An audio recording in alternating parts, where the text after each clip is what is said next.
ఓం నమ శివాయ. కార్తీక సోమవార వ్రత మహిమ, వ్రత కథ ఇప్పుడు చూద్దామండి. ఈ కార్తీక మాసంలో కార్తీక దామోదరునికి ఇష్టమైన రోజు కార్తీక సోమవారం. మరి ఆ కార్తీక సోమవార వ్రతం ఎవరైతే ఆచరిస్తారో వాళ్ళైతే తప్పనిసరిగా కైలాసానికి చేరుకుంటారు. కార్తీకంలో వచ్చే ఏ సోమవారం రోజైనా స్నాన జపాదులు ఆచరించేవారు తప్పనిసరిగా 1000 అశ్వమేధ యాగాలు చేసిన ఫలితాన్ని అయితే పొందుతారు. ప్రత్యేకించి కార్తీక మాసంలో కార్తీక సోమవారం నాడు కార్తీక మాస వ్రతాన్ని అయితే ఆచరిస్తారు. సోమవార వ్రతాన్ని వశిష్ఠుడు జనకుడికి ఇలా ఉపదేశించాడు.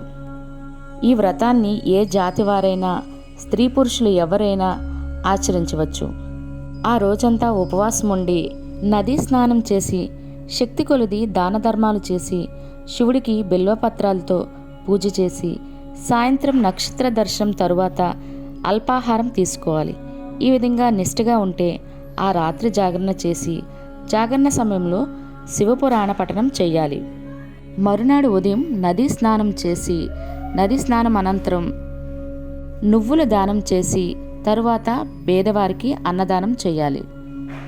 అలా చేయలేని వారు 3 బ్రాహ్మణులకు భోజనం పెట్టి ఆ తరువాత గృహస్థ భోజనం చేయాలి. మరి ఈ కార్తీక సోమవార వ్రత మహిమను తెలిపే పురాణ కథ ఇప్పుడు విందాం. యమునా నదీ తీరంలో పరమ పావనమైన ఒక దేశం ఉంది. ఈ దేశాన్ని చిత్రవర్మ అనే రాజు పరిపాలించేవాడు. స్కంద పురాణంలో ఇది కృతయుగానికి చెందిన కథగా తెలుపబడుతుంది. చిత్రవర్మకు 8 మంది పుత్రులు, తర్వాత కుమార్తె కలుగుతుంది. 8 మంది తర్వాత కుమార్తె కలగడం వల్ల చిత్రవర్మకు ఈమెపై వాత్సల్యం ఎక్కువగా ఉంటుంది. ఆ ప్రేమతో జ్యోతిష్య శాస్త్రవేత్తలు పిలిచి ఈమెకు భవిష్యత్తు ఎలా ఉంటుందని అడుగుతాడు. ఈమె అన్ని సౌభాగ్యాలతో బాసిల్లుతుంది కాబట్టి ఈమెను సీమంతి అని పేరు పెట్టండి అందరూ తెలుపుతారు. తరువాత వారందరూ ఈమె గొప్ప స్త్రీ అవుతుందని, సరస్వతీదేవి కటాక్షం ఈమెకు కలుగుతుందని, రతీదేవి వంటి సౌందర్యము, దమయంతి వంటి పాతివ్రత్య శోభ ఈమెకు ఉంటుందని, ఈమెకు గొప్ప ఆయుష్, గొప్ప సౌభాగ్యము ఉంటుందని తెలుపుతారు. అక్కడికి వచ్చిన పండితులందరూ ఇదే విధంగా చెప్తారు. కానీ ఒక పండితుడు మాత్రం వేరే రకంగా చెప్తాడు. ఈమె వివాహమైన కొద్ది రోజులకే భర్తను కోల్పోవలసి ఉంటుందని ఆ పండితుడు చెబుతాడు.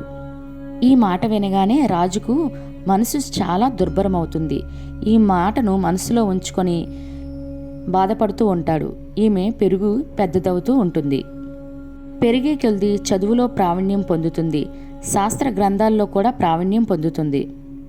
ఆమె చిలకత్తలతో ఆడుకుంటూ ఉండగా వాళ్ళు, నీకు తెలుసా, రాజుగారు నీ చిన్న వయసులో జాతకం చూపించారు, అప్పుడు ఏమన్నారో తెలుసా అని చెబుతారు. రాజు ఆమె మీద ప్రేమతో అప్పటి వరకు ఏమీ తెలియనివ్వడు. కానీ ఆ చెలికత మాత్రం తన స్నేహితురాలపై ఇష్టంతో చెప్తాడు, నీకు పెళ్ళి అయిన తర్వాత నీ భర్త మరణిస్తాడు అని తెలుపుతుంది. అప్పుడు ఆమె చాలా బాధపడుతుంది. ఎందుకంటే ఆమెకు వివాహ వయసు కూడా వస్తుంది. అప్పుడు ఆమె పరిపరి విధాలుగా ఆలోచించి ఏమి చెయ్యాలా అని ఆలోచిస్తూ వీటికి సంబంధించి పండితులను అడిగితే వాళ్ళు తప్పకుండా మార్గం చూపిస్తారు, ప్రతి సమస్యకు ఒక పరిష్కారం అనేది ఉంటుంది అని ఆలోచించి అప్పుడు ఆమె తన గురువు అయిన యజ్ఞవల్క అనే గురువు యొక్క భార్య వద్దకు వెళ్ళి, ఋషిపత్ని ఉపనిషత్తుల్లో ఈమె గురించి ఎంతగానో చెప్పబడుతుంది, ఈమె గొప్ప బ్రహ్మజ్ఞాన సంపన్నురాలు. అప్పుడు మైత్రేయిని చూసి, తల్లి ఏమి నీ కోరిక అనగా మైత్రేయి ఆమె పాదములకు నమస్కరించి, తల్లి, ఏ సత్కారం వల్ల చక్కటి సౌభాగ్యం కలుగుతుందో, దీర్ఘ సుమంగళత్వం లభిస్తుందో ఆ కార్యాన్నైతే తెలియచేయండి. ఎందుకనగా బహుశాస్త్రములు తెలిసిన దానవు, గురువు ద్వారా వచ్చిన ఉపనయాన్ని ఆచరించిన వారు ధన్యులవుతారు. కనుక నిన్ను శరణు వేడుతున్నాను, నాకు దీర్ఘ సుమంగిలి భాగ్యం కరుణించు. అప్పుడు మైత్రేయి చాలా ఆలోచించి శాస్త్రములన్నీ మననం చేసుకొని ఒక ఉపాయాన్ని సూచిస్తుంది. ఓ రాజకన్య విను, శ్రీ గౌరీదేవిని నీలకంఠమూర్తిని ఆరాధించు. ఎలాగంటే నీలకంఠుణ్ణి పరమేశ్వరుడు గౌరీదేవితో ఉన్న విధంగా నువ్వు ఆరాధించాలి. అలా ఆరాధించడం వల్ల ఆపదలు భయాలు తొలగిపోతాయి.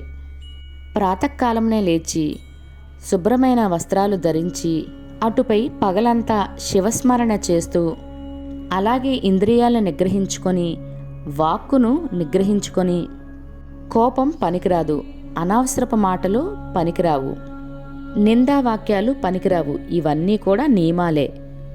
శివ సంబంధమైన శాస్త్రాలు ఏమేమి చెప్పాయో వాటన్నిటినీ పాటిస్తూ కపటము లేని హృదయంతో ఆరాధన చెయ్యాలి. ఆరాధన చేసేటప్పుడు శివ అష్టోత్తర శతనామావళి, గౌరీ అష్టోత్తర శతనామావళి చేయాలి. శివపార్వతులు ఇద్దరినీ కలిపి పూజించి, పూజ అనంతరం పవిత్ర జీవనం గడిపేవారికి భోజనం పెట్టి, ముత్తైదువులకు తాంబూల సత్కార్యాలు అందించి, ఇలా చేసే సమయంలో ఏవైనా ఆపదలు రావచ్చు, ఎవరికైనా ఆపదలు కలగవచ్చు. అయినా చలించకూడదు. ప్రారబ్ధ కర్మ తొలగించుకోవాలనే సమయంలో చాలా ఆటంకాలు వస్తూ ఉంటాయి, పరీక్షలు కూడా వస్తూ ఉంటాయి. వాటన్నిటినీ తట్టుకొని ఆచరిస్తే ఫలితాలు, శుభ ఫలితాలు కూడా కలుగుతాయి. ఇలా చేయడం వల్ల శివపార్వతుల అనుగ్రహాన్ని అయితే పొంది ఈ కష్టాల సముద్రాన్ని అనేది దాటగలుగుతాము. నీకు ఇష్టం లేనిది ఏది జరగదు నీ జీవితంలో, శివపార్వతుల అనుగ్రహం ఉన్నంత వరకు.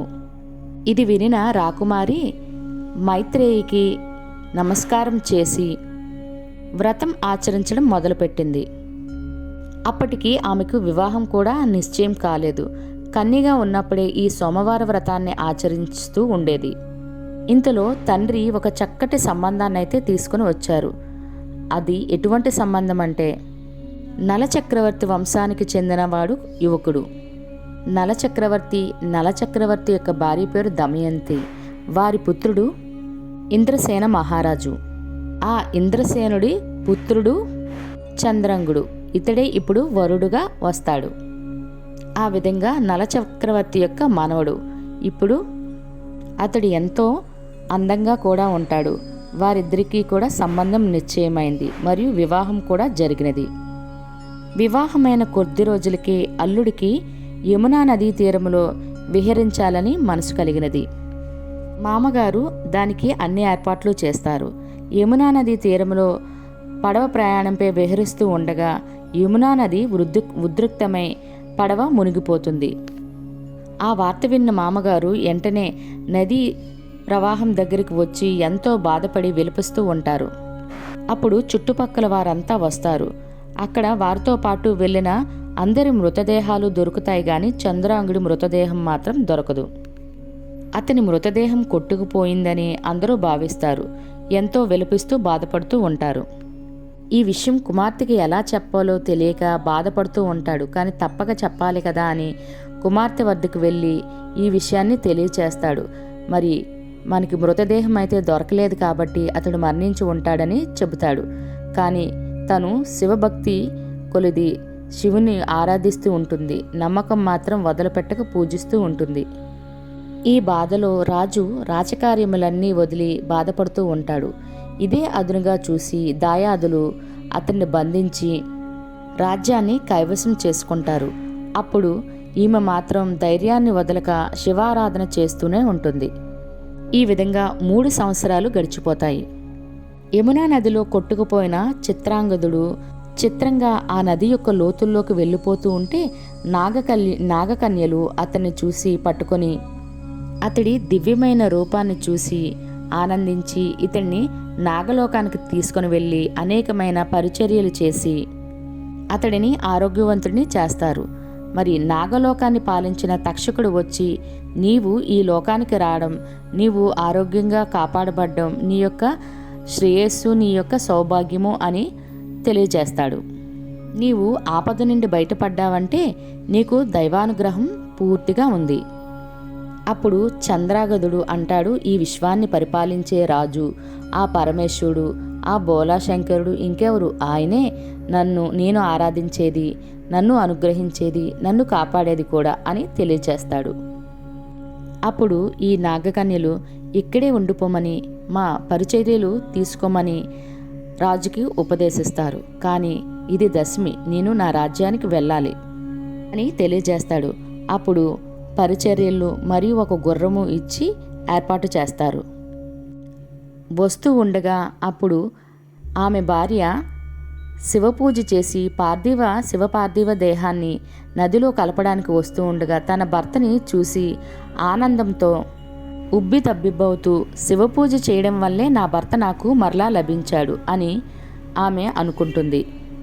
అప్పుడు తండ్రిని బంధించిన శత్రువులను కూడా ఓడదీసి తండ్రిని చెరసాల నుండి విడదీసి తండ్రికి విముక్తి కలిగించాడు. ఈ విధంగా శివపూజ చేయడం వల్ల ఎన్ని ఆటంకాలున్నా ఎన్ని కష్టాలు వచ్చినా వాటిని తప్పక మన భక్తితో జయించగలం అని ఈ కథ తెలుపుతుంది.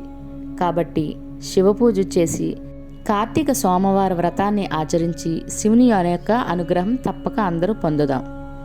ఓం నమః శివాయ.